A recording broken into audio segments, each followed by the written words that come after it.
analytics. She also has her own podcast. She has a way with children. And today her story is titled Amma. Marie, are you there? இருக்கேன் ma'am.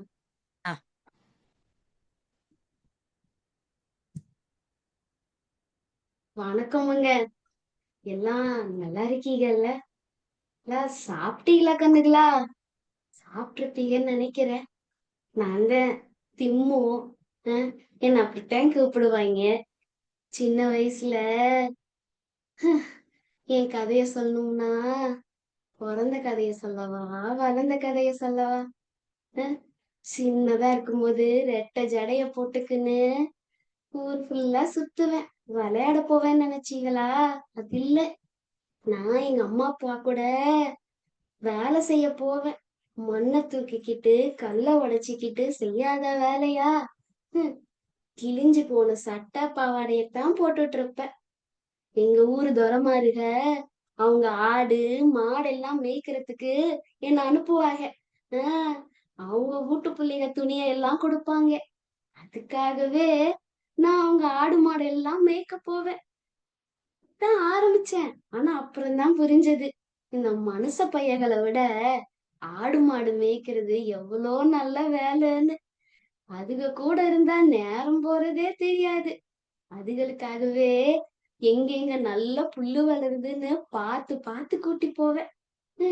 இப்படி சந்தோஷமாத்தான் போயிட்டு இருந்துச்சு. ஆனா பாருங்க, நான் கொஞ்சம் பெரியவள் ஆனதும் ஊருக்காரங்க சும்மா இல்ல. ஐயா, புள்ள இவ்ளோ பெருசாயிட்டா, இன்னும் கல்யாணம் பண்ணி வைக்காம இருக்கீங்களேன்னு எங்க அம்மா அப்பாவை கொடைய ஆரம்பிச்சுட்டாங்க. அப்புறம் எங்க அம்மா அப்பாவும் எனக்கு கல்யாணம் பண்ணி வச்சாங்க. நான் அப்படித்தான் சிக்கையாவை கல்யாணம் கட்டிக்கிட்டேன். எனக்கு சிக்கையானா உசுரு. அவர் கூட அப்படித்தான் என் மேல ரொம்ப பாசமா இருப்பாரு. அவரு கூட பேசிக்கிட்டே இருந்துச்சுன்னா நேரம் போறதே தெரியாது. அதுக்காகவே நானு அவர் கூடவே கல்லு உடைக்க போயிருவேன். நானும் அவரும் கல்லு உடைச்சிட்டு இருப்போம். பேசிக்கிட்டே இருப்பேன். கூட இருக்கிற சிரிக்கி எல்லாம் கேட்பாங்க, அப்படி என்னதான் புள்ள பேசுவ, நாள் முழுக்க பேசிக்கிட்டு இருக்கியேன்னு. அவங்களுக்கு என்ன தெரியும், சிக்கையா கூட பேசுறதுக்கு எம்மா விஷயம் இருக்குன்னு. இப்படியே நல்லா போயிட்டு இருந்துச்சு. என் சாமி என்ன அப்படி பொத்தி பொத்தி பாத்துக்கிட்டு இருந்துச்சு. வருஷம்லாம் ஓடுச்சு. எங்களுக்கு குழந்தை பிறக்கலன்னே எங்களுக்கு தெரியல. ஊருக்காரங்க எல்லாம் பேச ஆரம்பிச்சப்புறம்தான் கொஞ்சம் உரைச்சது. அங்கேயும் இங்கேயும் ஜாட மாடையா பேசிட்டு இருந்தவங்க நேர்லயே சொல்ல ஆரம்பிச்சிட்டாங்க. ஒரு தடவை கல்யாணத்துக்கு போயிருந்தோம். என்ன பக்கத்திலேயே சேர்க்கல. நான் போனா அந்த பொண்ணோட வாழ்க்கை விளங்காதுன்ட்டாங்க.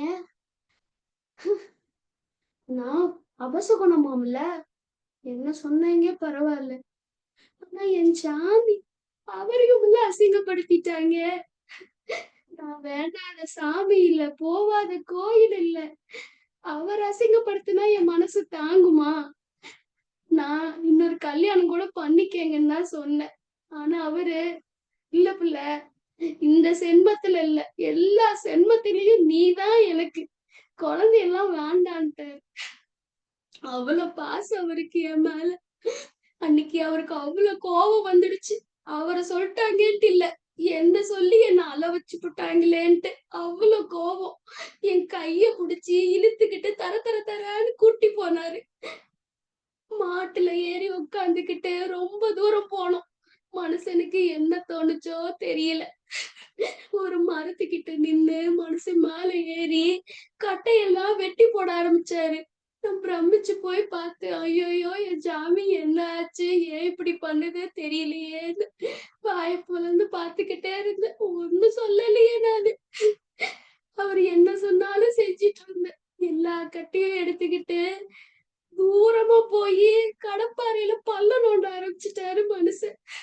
ஐயோ ஐயா, என்னாச்சு உனக்குன்னு நான் பாத்துட்டு இருந்தேன். என்னவ அப்படியே நிக்கிற, வா இங்க அப்படின்னு கூப்பிட்டு ஒரு கட்டையும் இந்த பள்ளத்துல வச்சு மூட சொன்னாரு. நானும் பண்ணேன். ஐயோ என் சாமி ஏன் இப்படி பண்ணுதுன்னே எனக்கு புரியல. அப்புறம் சொன்னாரு, ஏன் பெத்தாதான் புள்ளையா, நட்டாலும் புள்ளதான் புள்ள. இனிமே உனக்கும் எனக்கும் புள்ள இல்லைன்னா நினைக்காத.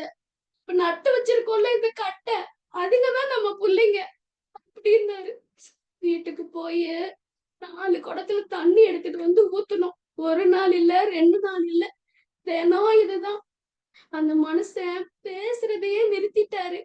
ஆனா அந்த மனசு கஷ்டப்படக்கூடாதுன்னு நானும் அந்த கட்டைக்கெல்லாம் தினம் வேலை முடிஞ்சதும் தண்ணி எடுத்துட்டு வந்து ஊத்துவோம் 2 பேரும். இதே வேலையாத்தான் இருந்தோம். கொஞ்ச நாளுக்கு அப்புறம் அந்த கட்டையில ஒரு சின்ன துளிர் விட்டுச்சு. என் வவுறு எப்படி குளிர்ந்து போச்சு தெரியுமா? என்னவோ நானே நானே என் வயித்துல என்னவோ தரிச்ச மாதிரி இருந்துச்சு எனக்கு. அந்த சின்ன துளிரு அழகான இலையோட வர ஆரம்பிச்சது. அப்ப புரிஞ்சுச்சு ஏன் என் சாமி அப்படி சொல்லுச்சுன்னு. ஆமா, அதுங்க என் பிள்ளைகதான். அப்பத்துல இருந்து நான் என் பிள்ளைகளை பத்திரமா பாத்துக்கிட்டேன்.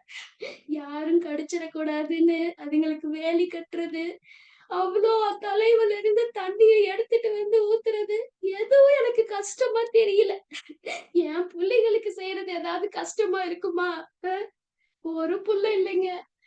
வருஷம் நிறைய மரத்தை நாங்க நட்டோம். அதான் எங்களுக்கு சந்தோஷத்தை கொடுத்துச்சு. எங்களை பைத்தியம் பார்த்து சிரிச்சவங்க எல்லாம் ஆச்சரியமா பார்க்க ஆரம்பிச்சிட்டாங்க. ஏன் தெரியுமா? எங்க புள்ளைங்க எல்லாம் பெருசா வளர்ந்து பெரிய மரமாயி அதுங்க மேல அங்க இங்க இருந்து நிறைய பச்சிங்க வந்து கூடு கட்டி அதுங்க முட்டை பொரிச்சு குஞ்சு பொரிச்சு அப்பப்பா அதுங்களோட வம்சம் நல்லா விருத்தியாயிருச்சு. இதுகளை பார்த்துக்கிட்டே நாங்க அதுங்க மடியிலேயே படுத்து கிடப்போம். அந்த இடமே சொர்க்கமாப்டம்ல ஆயிடுச்சு. இத பார்த்துட்டேன் எல்லாருக்கும் ஆச்சரியம். இப்ப எனக்கு 8000 பிள்ளைங்க இருக்கு. ஆனா அத பாக்குறதுக்கு அந்த சாமிக்கு கொடுப்பனம் இல்ல. சீக்கிரமே போயிட்டாரு. ஆனா சும்மா சொல்லக்கூடாது. என்னை தனியாலாம் விட்டு போல அந்த மனுஷன். எனக்குதான் ஒரு பெரிய குடும்பத்தை கொடுத்திருக்காருல்ல. அந்த மரங்க எல்லாம் ஒவ்வொரு தடவை அசையும் போதும் அதுங்க என்ன கூப்பிடுது, அம்மா அம்மான்னு. எனக்கு கேக்குதுங்க. உங்களுக்கு எப்படி தெரியல. ஆனா அந்த மரங்கள்லாம் அசையும் போது எனக்கு கேக்குது, அம்மா அம்மான்னு. போதும் போதும். நன்றி. இந்த கதை வந்து சாலமாரடா திம்மக்கா அப்படிங்கிறவங்களோட நிஜ வாழ்க்கையில நடந்த ஒரு கதைய இன்ஸ்பிரேஷனா எடுத்து சொல்லப்பட்ட கதை தான். அவங்க வந்து அவங்களுக்கு 112 வயசுக்கு மேல ஆகுது இப்போ. அவங்க 8000 மரங்களை வந்து நட்டிருக்காங்க இது வரைக்கும். அவங்க ஊர்ல அவங்களும் அவங்க கணவரும் சேர்ந்து அவங்க பிள்ளை இல்லாதவங்க அப்படின்னு மத்தவங்க எல்லாம் பண்ண கிண்டல்களை எதிர்த்து மரங்களை அவங்க பிள்ளைகளா நினைச்சு ஒரு 4 கிலோமீட்டர் தொலைவுக்கு 400 மரங்கள் கிட்ட நட்டு அந்த அந்த இடத்தையே ஒரு சொர்க்கம் மாதிரி மாத்திருக்காங்க. சோ இது ரொம்ப படிக்கும்போது ரொம்ப அருமையான ஒரு கதையா தோணுச்சு. எல்லாருமே அவங்க இன்ன வரைக்கும் சொல்றது என்னன்னா, சின்னவங்கல இருந்து பெரியவங்க வரைக்கும் எல்லாருமே வாழ்க்கையில ஒரு மரத்தையாவது வளர்க்கணும் அப்படிங்கிறதுதான். நன்றி. மிகவும் நன்றி தென்மொழி. எவ்வளோ ஒரு அழகான கதை, எவ்வளோ இமோஷன்ஸ். அந்த ஒரு குழந்தை பாக்கியம் இல்லாம அவஸ்தைப்படுறது, அப்புறம் மற்றவங்களுடைய கேலிக்கும் கிண்டலுக்கும் எல்லாம் ஆளாகிறது, அப்புறம் அதை வந்து மாற்றி அந்த அந்த ஸ்டோரி ஆஃப் ட்ரூ லவ். அந்த ஹஸ்பண்ட் வந்து எத்தனை ஜென்மம் எடுத்தாலும் உன்னதான் மனைவி அடையணும் அப்படின்னு சொல்றது. And then what a beautiful heartwarming ending. And நீங்க பிரமாதமா you narrated it. Nothing but well narrated. ரொம்ப நல்லா இருந்தது தேனு. அப்படியே நல்லா உங்க ஆக்டிங் வர ஃபர்ஸ்ட் டைம் உங்க ஆக்டிங் பாக்குறேன் நானு. Very nice. Wow, super. I really enjoyed Thenmozhi. இவ்வளோ நல்லா நடிச்சீங்க. எனக்கு நிஜமாவே கண்ணில் ஒரு கிராமத்துல இருந்து உங்க கெட்டப்பு உங்க எல்லாமே எனக்கு வேர்ட்ஸே வரல. நான் உங்களுடைய ஆஸ்தான ஃபேன். நன்றி. வார்த்தைகள் நன்றி. அருமையா சொன்னீங்க அக்கா. சோலை அதுல இருந்துச்சு. மூக்குத்தி ரொம்ப அழகா இருக்கும் உங்களுக்கு. ஆமா. கதை மாதிரியே. இந்த மாதிரி மூக்குத்தி போட்டு நாங்க பார்த்ததே இல்ல ஆக்சுவலா. அத ஃபர்ஸ்ட் டைம் பார்க்குறோம் நாங்க ஆக்சுவலா. அவ நடிச்சும் நான் பார்த்ததில்ல. கதை சொல்லி கேட்டிருக்கோம். பட் ரொம்ப நான் நல்லா நடிச்சாங்க. She is a born actor.